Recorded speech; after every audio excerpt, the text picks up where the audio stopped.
Hello everyone. In this video, we are practically going to implement the k nearest neighbors algorithm in Python right from scratch.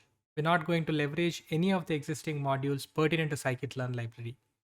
Before we conduct this exercise, let us look at the particular dataset that we are planning to use. So we are now loading the iris flower dataset where I have unpacked the data, that is X data and Y data, into X and Y respectively.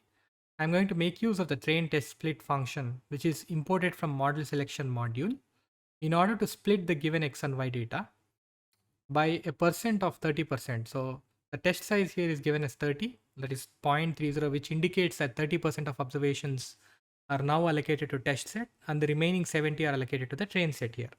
I've also provided a random state to 12, which indicates that I would want to reproduce whatever observations that I've allocated to train and test on multiple runs of the same code.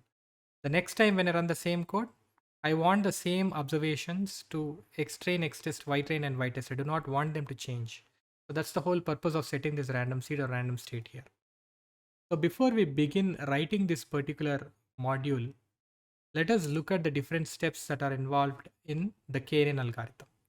Let us consider the classification problem for simplicity. So here we have the set of data points that are available within your coordinate space. The very first step here is you are going to choose the number for k. So k here could either be 3 or 5 in our present example. Okay. So it could be anything. So k here is purely hyperparameter which we are supposed to tune. We are supposed to find the optimal value for k. We have discussed on how you find the optimal value for k in one of our previous sessions. I would strongly recommend you to go and revisit those sessions. But for now, let's consider an arbitrary value of 3 or 5. Okay. The second step here is going to find the neighborhood region for a particular query point or test point. The green data point that you're currently observing is a query data point. So all what you're trying to do here is you're trying to find the distances of this query point with respect to all other data points that are present within your train set. So you compute all the distances, preferably a Euclidean distance in this particular implementation.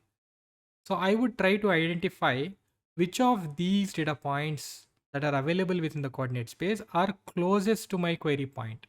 And I have determined or fixed my k value to be 3, and hence this is my neighborhood region. So within my neighborhood region where k is equal to 3, I observe two different data points belonging to red class and only one belonging to blue class. So as per majority voting scheme, I am going to assign this target label or predicted target label to be the red data point. So that's how you need to interpret this. So the third step also has been discussed. That is, you're just going to get the mode or the majority vote within your given neighborhood region based on whatever data points that you're observing here. Cool. So with this as a context, now let's go about coding this particular KNN module. So we'll first import NumPy, and we clearly have understood that we need to compute the distances for a given query point with respect to all other data points within your train set. For that, I'm going to define a global function, which is Euclidean distance here, and which accepts two different parameters, x1 and x2. So the formula for Euclidean distance is pretty clear. So it's square root of summation of I equal to 1 to n I minus xj whole square. Right? I'm just implementing the same thing. So here I'm just going to subtract x2 from x1, take a square of it, and then obviously go about summing up all of these products that you are observing, or all of these terms that you're observing, and finally take a square root of it. And we call this as distance here. So this is a distance that you can compute. And finally, I'm going to return the distance value here. Once we have defined the Euclidean distance function, we now create this particular class called KNN. So obviously, I'm going to define the constructor first, where I'm also defining this particular parameter called k. K is the hyperparameter in our particular case. So I'm defaulting it to a value of 3. If I'm not providing any value as such by instantiating this particular class, it implicitly considers this value of 3 for k. So we'll also need to create this fit method. The fit method basically accepts xtrain as well as ytrain as parameters, because xtrain and ytrain are the data sets that are required for us to conduct the training process as a whole. right? So I'm going to assign this xtrain to self.xtrain, and similarly, I'm going to assign ytrain to self.ytrain here. Cool. So once I have defined the fit method, I'm going to define the predict method. So the predict method, basically you are generating the predictions. You're generating predictions for all the observations that are provided within your X here. So I can provide n number of observations. So obviously I can have multiple observations that are defined or that are to be provided as an argument while invoking the predict method here. So let me actually invoke a helper function called underscore predict so as to generate the predictions. So we truly do not know what's the underlying logic that we are implementing in this helper function yet. So I'm going to return the predictions as a whole. So now let's define the helper function. So this helper function basically has this parameter called x, which is being passed as an argument in the previous step here, right? So now I am going to compute the Euclidean distances. So Euclidean distance of this query point. So x here is a query point with respect to all other data points that are present within your train set. So I'm just writing a simple list comprehension here, which basically iterates through all the observations that are present within my complete train set.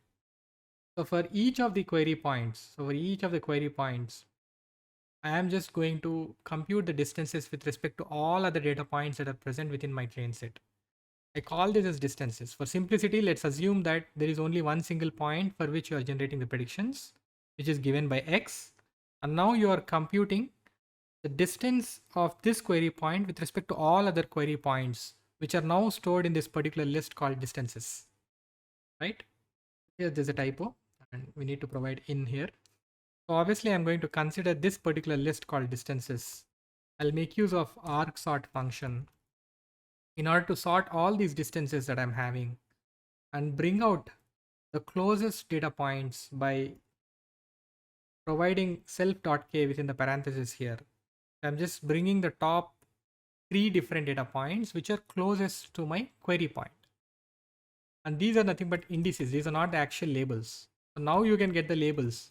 You can get the labels by writing another list comprehension where you are iterating over all of these indices.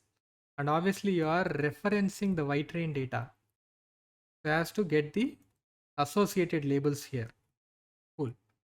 So once you obtain the labels, so now I would want to understand how many number of data points are there for label 1 and how many number of data points are there for label 2 and so on.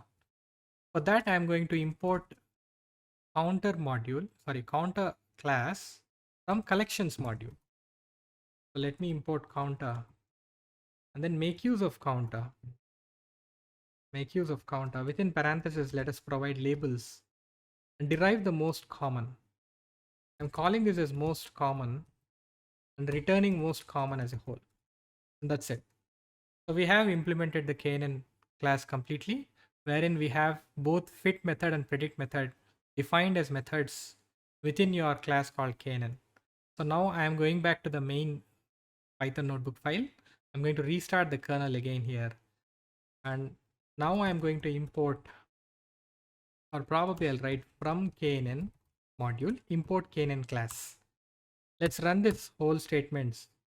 And let me instantiate this particular class and call this as object as model here. I can provide the k value. The k value can be 5 here. Model.fit is going to help me fit the model onto the train data, that is xtrain and ytrain data. Model.predict is going to generate the predictions by considering the x-test data. So I'm calling this as test predictions now. So test predictions is what I'm going to inspect now. So if you are observing carefully, for every observation that's present within your test set, now you are having this particular list of tuples. So each tuple here basically indicates the frequency count of the labels within the neighborhood region. Let's say that this is your query point within the neighborhood region where there are 5 different points involved, right? So all 5 points for my first observation belong to label 0. 4 different data points in my second observation belong to label 4 and 1 observation belong to label 1. That's how you need to interpret this. I do not want the frequency counts, but rather I would want to get the predicted label.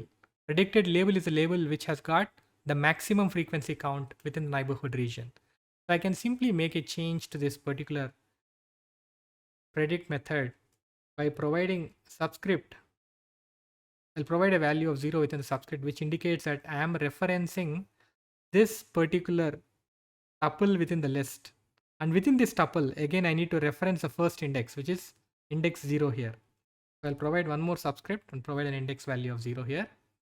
I'll restart the kernel again and then rerun all of these statements.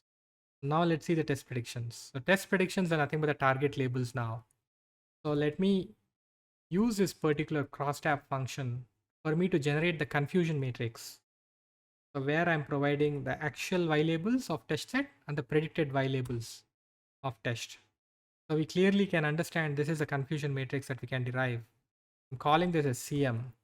And obviously I am going to reference the diagonal elements of this confusion matrix and take sum of all of it and then divide by the total number of observations that I have within my test set so as to deduce the accuracy here. The accuracy turns out to be 97.7%. Okay, I believe you have pretty much understood the whole process. So we have not leveraged any of the existing modules of scikit-learn library, but we have implemented the KNN algorithm right from ground up. So we have implemented the fit method and predict method. So this helper function predict is going to leverage the Euclidean distance global function that we have written so as to generate the distances, and later we find the closest indices or the closest data points and their associated labels. We are making use of this function called counter so as to deduce the frequency counts of individual labels within your neighborhood region, which basically is used to identify what our test predictions are. Later we tabulate the results, draw a confusion matrix by considering the actual y values and the predicted y values, and finally calculate this accuracy here. And you can print this accuracy in the final statement. And there you go. So I'm leaving it as an exercise to you for you to calculate what the recall and precision rates could be for different labels. Okay. So that's all in this particular session, and thanks for watching.